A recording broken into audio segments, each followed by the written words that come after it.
Olá, eu sou o Newton Gomes da CPA Informações Empresariais, uma empresa aqui de Sorocaba que trabalha com a legislação tributária, societária e contábil. Nós estamos dando sequência a uma série de vídeos que estamos gravando a respeito da questão dos projetos de reforma tributária. Como estamos numa época pré-eleitoral, hoje é dia 22 de outubro, faltam apenas alguns dias para a eleição do segundo turno, então estamos fazendo uma comparação entre as propostas tributárias dos dois candidatos, tanto o Fernando Haddad quanto o Jair Bolsonaro. Estamos verificando um tema e depois tentando achar o que cada um deles se pronunciou, pelo menos até agora, em relação a isso, né?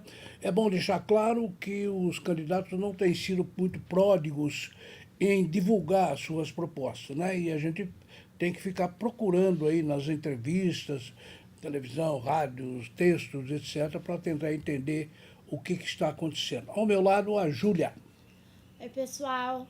Como meu avô já disse, a gente está fazendo uma série de vídeos sobre os presidenciáveis, um tipo de confronto de ideias. Bom, nesse vídeo a gente vai analisar a possível alteração na legislação do ITR.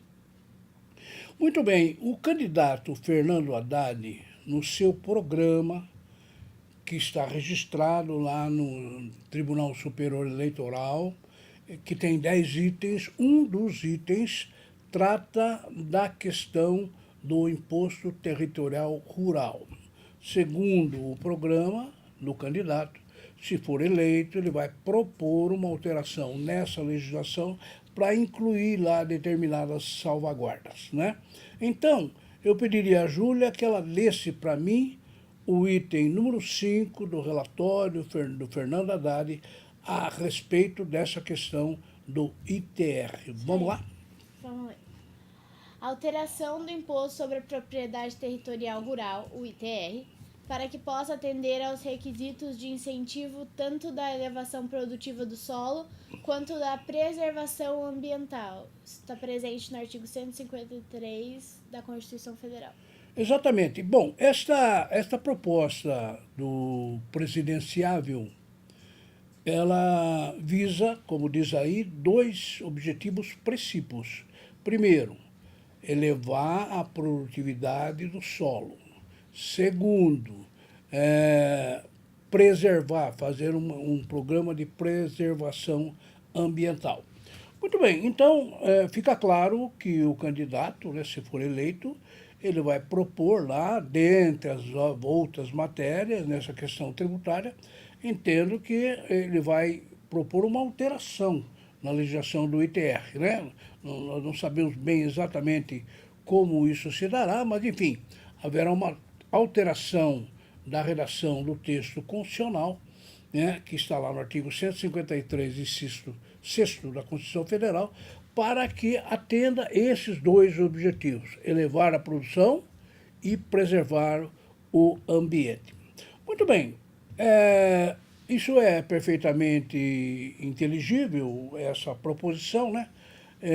Então vamos localizar bem esse tema, contextualizar isso, para vermos até onde caberia uma alteração para atingir esses objetivos. Por exemplo, nós pesquisamos aí no próprio artigo 153 da Constituição Federal, tem lá o parágrafo 4º, e eu pediria à Júlia que ela lesse para mim, porque a Constituição já faz um conceito a respeito do ITR e das suas, da função dessa tributação, né?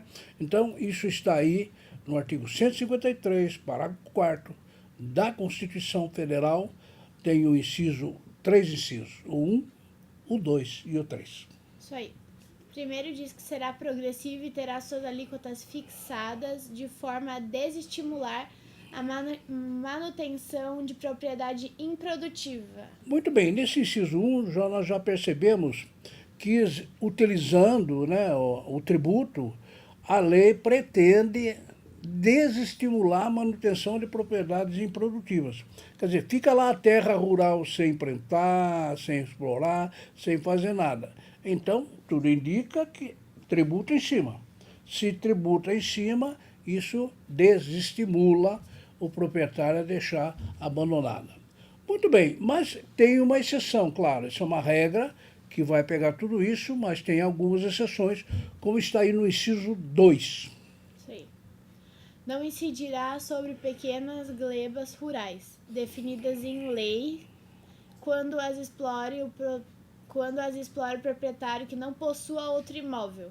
Muito bem, então se você tem uma pequena gleba, olha lá, um alqueire, menos de um alqueire, depende da definição. Você tem uma pequena gleba, tem que ser definida numa lei, e ela é explorada pelo proprietário que não tem outro imóvel.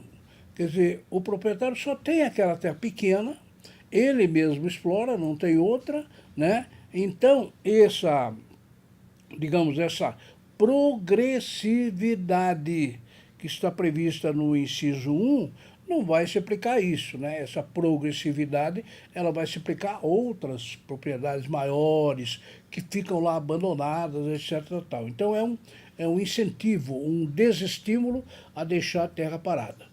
E, finalmente, o inciso 3º desse artigo 153 do ITR fala quem é que vai fiscalizar e cobrar isso aí. Será fiscalizado e cobrado pelos municípios que assim optarem. Isso. Então, os municípios, lógico, né?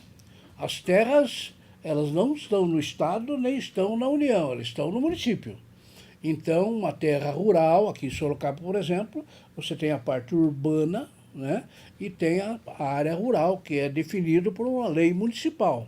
Então, essas propriedades rurais, o município deve fiscalizar e cobrar esse ITR, desde que faça convênios aí com a União e assim por diante, né?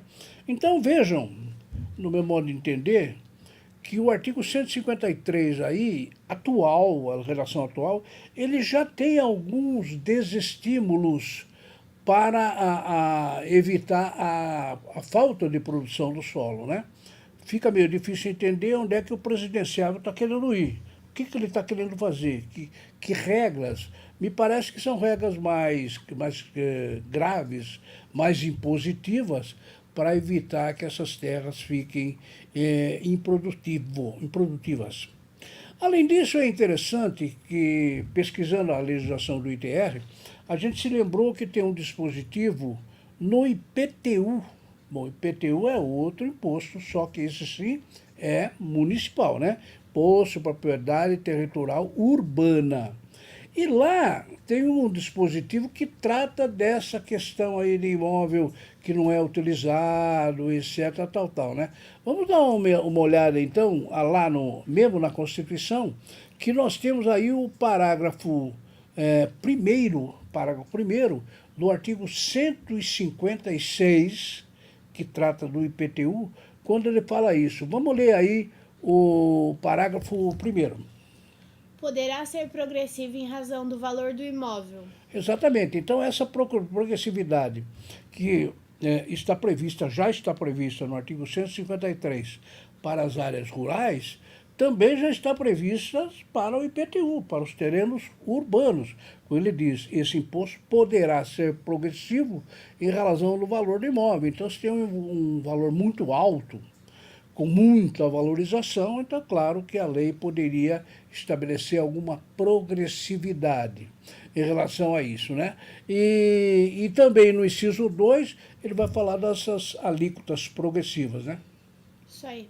Ter alíquotas diferentes de acordo com a localização e o uso do imóvel. Aqui tem de novo a história do uso do imóvel, né? Cidades, por exemplo, na nossa cidade aqui em Sorocaba, nós temos alguns bairros em que há muito terreno vago. O terreno não tem construção, não foi, está lá, né? E eles sabem que terreno vago numa cidade é lixo, é mato, é um problema sério, né? Então, claro, a legislação municipal, que é aquela que comanda o IPTU, né, Imposto Predial Territorial Urbano, a legislação do município, ela pode estabelecer uma progressividade. Aí o proprietário sabe, não, se eu deixar o terreno vago por 1 ano, eu vou pagar 1.000. Se eu deixar o terreno por 3 anos, eu vou pagar 1.500. Se eu deixar o terreno vago durante 10 anos, eu vou pagar 5.000. Quer dizer, a progressividade, ele se dá, como diz aqui, de acordo com a localização do imóvel e também em relação ao uso do imóvel, né? Quer dizer, então o proprietário ele fica estimulado a construir, a cuidar e assim por diante, né? Vejam que então é um dispositivo no IPTU, no artigo 156 municipal, que é meio parecido com o dispositivo do artigo 153, que é das propriedades rurais. O que se percebe, por exemplo, é que o presidenciável Fernando Haddad ele está tentando fazer umas regras mais rígidas em relação à propriedade rural para que aqueles terrenos não fiquem improdutivos. Já sabemos, né? Terra rural, sendo produtivo, vai dar emprego, vai dar produção, vai dar alimento e assim por diante. É vantagem para todo mundo. Muito bem, esta é a posição do presidenciável Fernando Haddad em relação a isso. Agora, Júlia, nós localizamos alguma coisa nesse tema no Jair Bolsonaro? Não, ele não tem nenhum pronunciamento sobre esse tema, não falou nada.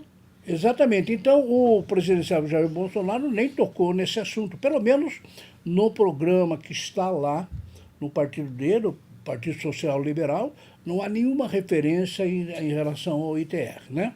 Então, temos aqui um confronto entre os dois presidenciáveis, confronto de natureza tributária, visando um objetivo, digamos assim, social, de uso do solo e assim por diante, né? Então, nos pareceu interessante essa comparação para verificar qual é a posição dos dois candidatos a presidente. Muito bem, o que nós vamos fazer no próximo vídeo? Isso aí, no próximo vídeo a gente vai comentar sobre as possíveis alterações para rebalancear os impostos incidentes sobre a folha de pagamento. Muito bem, nessa história da folha de pagamento de salário, etc., a gente já falou muito lá atrás em relação ao programa do Bolsonaro, quando vimos a entrevista do economista Paulo Guedes, que é o guru dele em relação à economia e que trata tanto dessas questões tributárias. Então, o que nós vamos fazer? Nós vamos verificar o que o programa do Fernando Haddad, fala a respeito desse rebalanceamento dos impostos sobre a folha de pagamento e vamos compará-lo também em relação àquilo que o Paulo Guedes, que é o economista do Jair Bolsonaro, pretende fazer em relação a essa questão trabalhista, previdenciária e assim por diante. Isso aí. Bom, gostaria de lembrar vocês sobre o nosso blog da Reforma Tributária, onde vocês encontram o resto dos nossos vídeos sobre o confronto de ideias e outros artigos. reformatributária.netcpa.com.br. Também o site da nossa empresa, a CPA Informações Empresariais, netcpa.com.br. E siga a gente em outras redes sociais, @netcpa. Muito bem, e eu gostaria novamente de lembrar, né, o dia 30 de outubro, que é terça-feira da semana que vem. Hoje é dia 22 de outubro. Então, na terça-feira da semana que vem, nós teremos aquela palestra gratuita sobre a reforma tributária aqui no nosso centro de treinamento, né? Então, 30 de outubro, terça-feira, começando pontualmente às 8h30, vamos até às 12 horas, né? Mas eu indicaria que quem estiver interessado em participar, faça logo a sua reserva, porque nós estamos aí nos aproximando das últimas vagas. E queria lembrar também que quem nem puder vir, pode perfeitamente acompanhar pela nossa TV, pelo nosso site, tranquilamente. E mesmo que não possa acompanhar ao vivo, você tem a opção ainda de que no nosso site estará gravada toda essa palestra e você pode assistir. Então, você não tem motivo nenhum para não assistir a palestra. Pode assistir presencial, pode assistir pela internet ao vivo ou pode depois pegar a gravação no nosso site. Mas eu recomendo, se quiser vir aqui em Sorocaba tomar um cafezinho conosco, faça logo a sua reserva, porque nós estamos aí nos aproximando das últimas vagas. Muito bem, eu agradeço a atenção de todos, espero vê-los no próximo vídeo, onde vamos falar de folha de pagamento. Muito obrigada, tchau!